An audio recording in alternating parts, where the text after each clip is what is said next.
Alright, welcome back. In this video, I'm going to describe how to combine definite integrals with the method of substitution. So definite integrals are those integrals that have numbers on the bounds of integration, where the final result is a number. And substitution is where the integral is nasty, where we have to do something to transform the integral so that we can use our existing methods to find the antiderivative.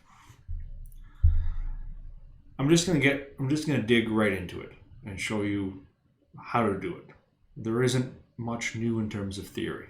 We've gone through the necessary theory to understand the mechanics. There's two approaches. One approach, which we won't use primarily, is to do this as a two-step process. So step one, find the antiderivative of the function in terms of x.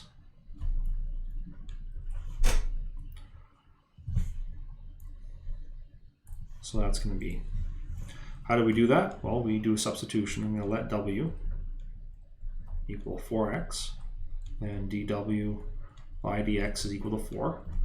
So dx is equal to dw divided by 4. So this becomes integral of e to the w. Replace the dx by dw over 4.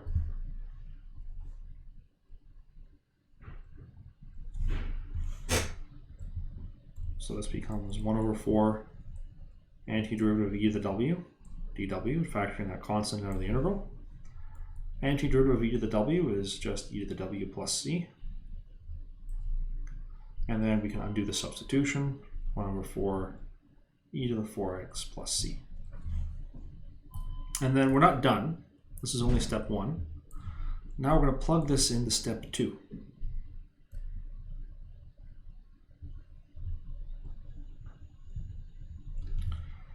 Evaluate the antiderivative on the bounds of integration from 1 to 3. So that's going to be 1/4 e to the 4 times 3. And we can ignore the plus c.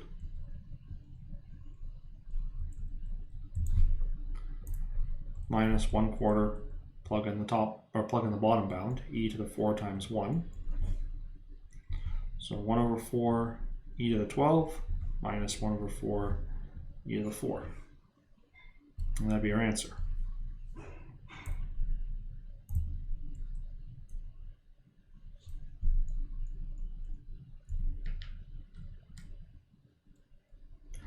So some people like this because it's like the most we can reuse from what we've learned already. It takes the process we already learned for doing substitution and then tacks on that last step as an extra evaluation step. The second method I'm going to show you involves less bouncing around. Like there's no step one, take the result and plug it into step two. It's all like from beginning to end all in one line. So some people like it that way. But philosophically, I think it's more satisfying. You'll see what I mean. This is called a complete transform. At least that's my name for it. I don't know if anyone calls it anything, but I call it a complete transform. What we're going to do is we're going to take the entire universe and we're going to replace the x-axis with the w-axis. And we're going to do that not just for the x's in the expression, but also for the bounds. In our original question,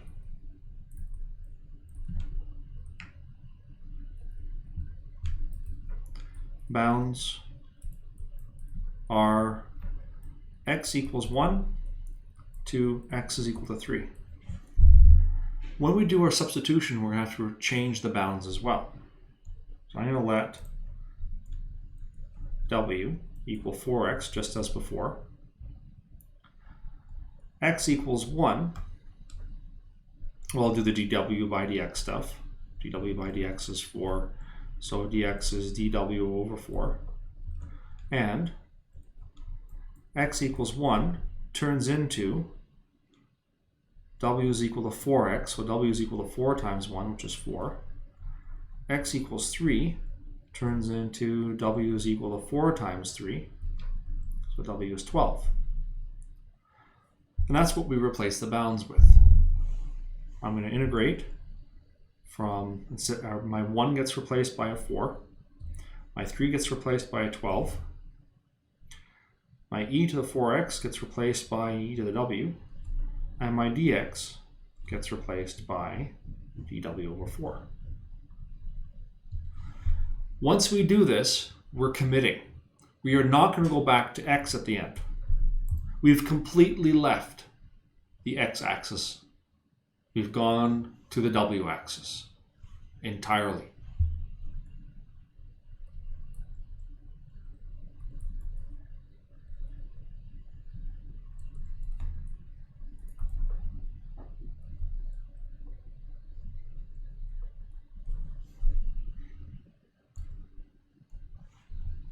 So here, we're not treating the substitution as some temporary step. We're just moving to this world entirely and living here. So we have 1 over 4, antiderivative of e to the w with respect to w, evaluated from 4 to 12. Antiderivative of e to the w is e to the w plus c, but we have bounds in the integral. Remember, we're not going back to x, I'm leaving it as w. 1 over 4 e to the 12 minus 1 over 4 e to the 4. That's it.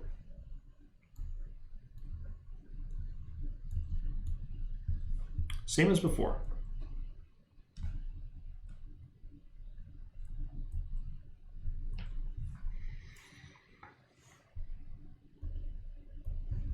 In the next few examples, when I do this substitution, change the bounds, I'll write it in a slightly different way. In a kind of a squished way here. Okay, so here's a second example. I'll use both methods. So I'll do step 1. Find capital F of x. Ignore the bounds of integration inside the first step. So this requires a substitution.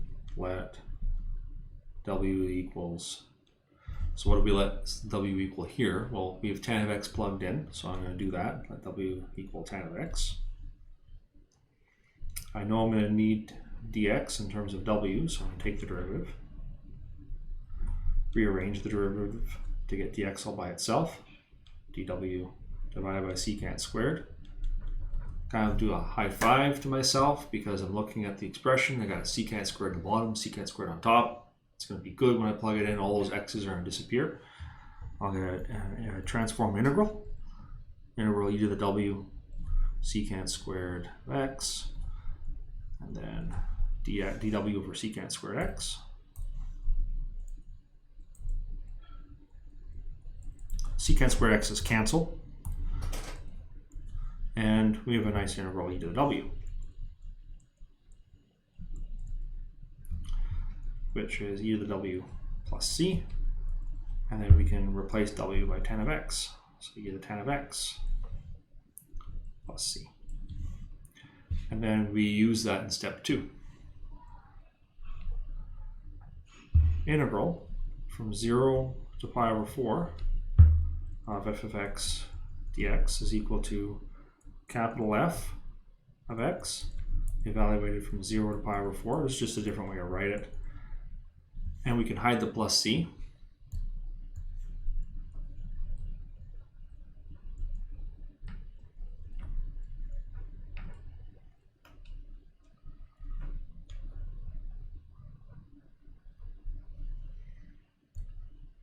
So we have tan of x, evaluated from 0 to pi over 4. So the tan of pi over 4 minus tan of 0. Tan of pi over 4, think about your 45-degree triangle. Opposite from the pi over 4 is a 1. Adjacent to the pi over 4 is a 1. So 1 over 1 is 1. Or memorize, or have written down. Tan of pi over 4 is 1. Tan of 0 is 0. So we get 1 as our answer.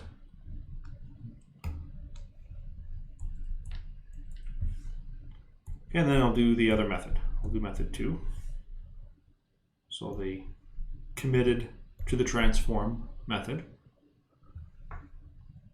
I'm going to let w equal tan of x. dw by dx is then secant squared of x. And then rearrange. dx is dw divided by secant squared.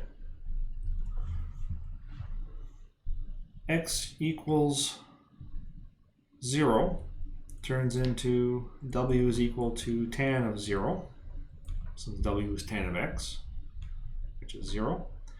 X is equal to pi over 4 turns into w is equal to tan of pi over 4, which is 1. So the complete transform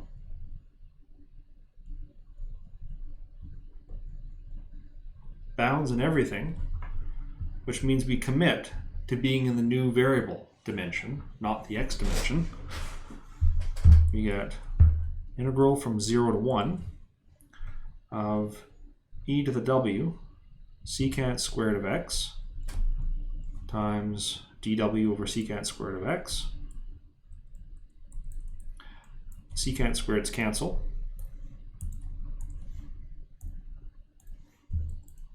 So integral from 0 to 1 e to the w. Antiderivative of e to the w is e to the w plus c, but because we have bounds, we don't have a plus c. E to the... Oh, did I screw something up?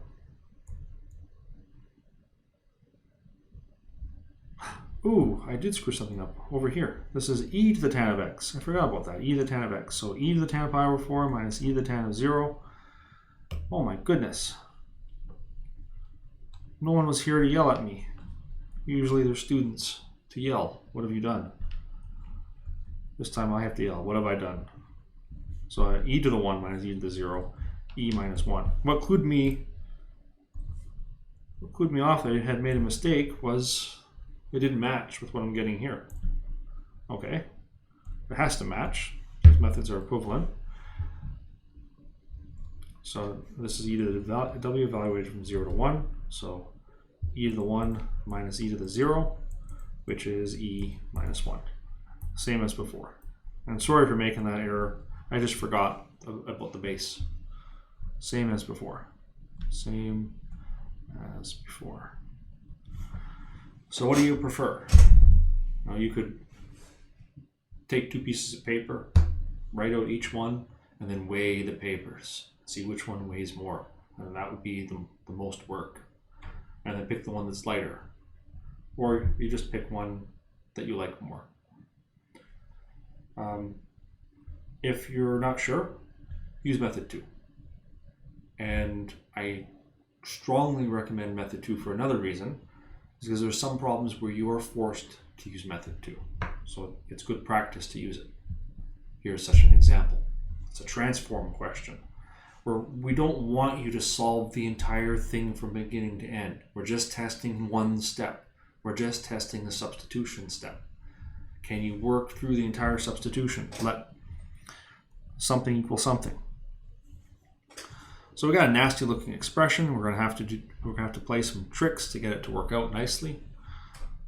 If w is equal to cosine of x, we're gonna have to take the derivative to complete the substitution. The derivative of cosine of x is negative sine of x. Rearrange. dx is negative dw over sine of x. And we have to worry about the bounds. X equals 0 goes to w equals cos of 0, which is 1. So our new lower bound is 1. X equals pi over 3 goes to w is equal to the cosine of pi over 3, which is 1/2. So we can plug this in. Our transformed integral becomes an integral from 1 to 1/2. That's okay. You're allowed to go from a large number to a small number. We got e to the w. Cosine, power 7 of x, so it becomes w to the power of 7. And then sine of x, just nothing happens there. We just really want that to disappear. The dx is negative dw over sine of x.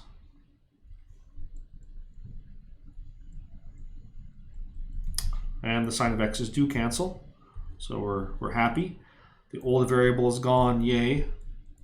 Old variable is gone. That's a victory. We were victorious in vanquishing the x and replacing it with the w dimension. I'll put the negative up front, negative integral from 1 to 1/2 e to the w times w to the 7 dw. That's our answer. Is it better? Yeah, actually it's a lot better. Note, this also equals positive integral from 1/2 to 1 of w to the 7 e to the w dw, using the integral from a to b is equal to the negative integral from b to a. Just swapping the bounds to go from the smaller to the larger and getting rid of the negative sign. And the first one would be what would be expected. The second one, the one in green, is just a comment because it's something that would be done in different calculus courses, something that you'd be expected to do. Okay, another half of a problem where we're just doing the substitution step. We want to transform this integral into a better integral, or potentially a better integral, using the substitution w is equal to 7x. So I'm going to take the derivative of the substitution, dw by dx is 7, and rearrange it. dx is dw divided by 7. Our bounds, we have to be careful. Our bounds, we had x is equal to negative 2, becomes w is equal to 7 times negative 2, which is negative 14. We had x is equal to 10 as the upper bound, so that's going to be w is equal to 7 times 10, which is 70. And we're going to use all that information to transform. So this becomes integral from negative 14 to 70 of 55 times the ln of w plus 20 times dx, and dx could be replaced by dw over 7.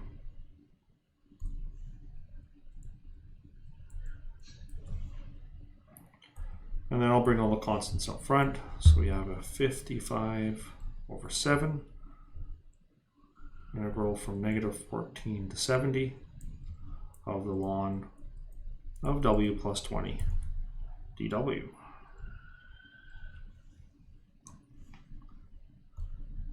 Just a little comment, be careful. Note, if there was a, just make sure all the x's are gone.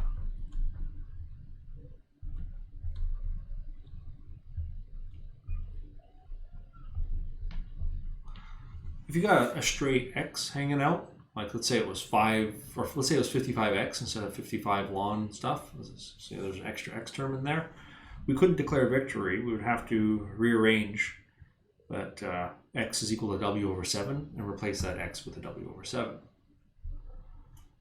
Which we may have to do here, I can't remember. We may have to do something like that here. Okay. So, same idea. We want to use this substitution, w is the root of x, to transform this integral. So as always, we'll have to take the derivative of the substitution. Root x means x to the power 1/2, so we have 1/2 x to the power of negative 1/2, which we'll rearrange as 1 over 2 root x, and then cross multiply. So dx is equal to 2 root x dw. And don't forget, w is equal to root x, so we're going to use that here. 2w dw. And the bounds. We had x is equal to 4. It's going to become w is equal to root 4, since w is root x, which is 2. We had x is equal to 25 as the top bound. That's going to become w is equal to root 25, which is 5. And we'll have to use all this to do our transformation. So our integral will become integral from 2 to 5 of sine of 1 plus w e to the w, and then the dx gets replaced by 2w dw.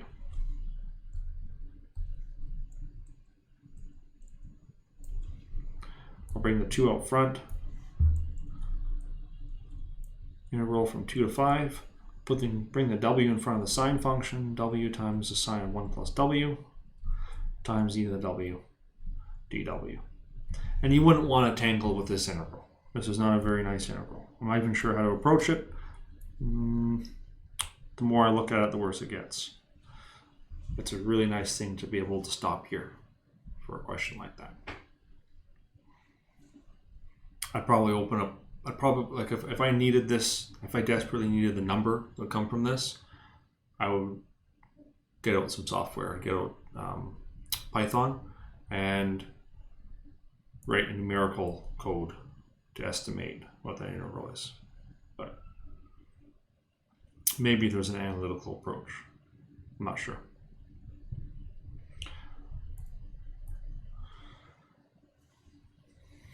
And the next topic is sufficiently different that we should take a break.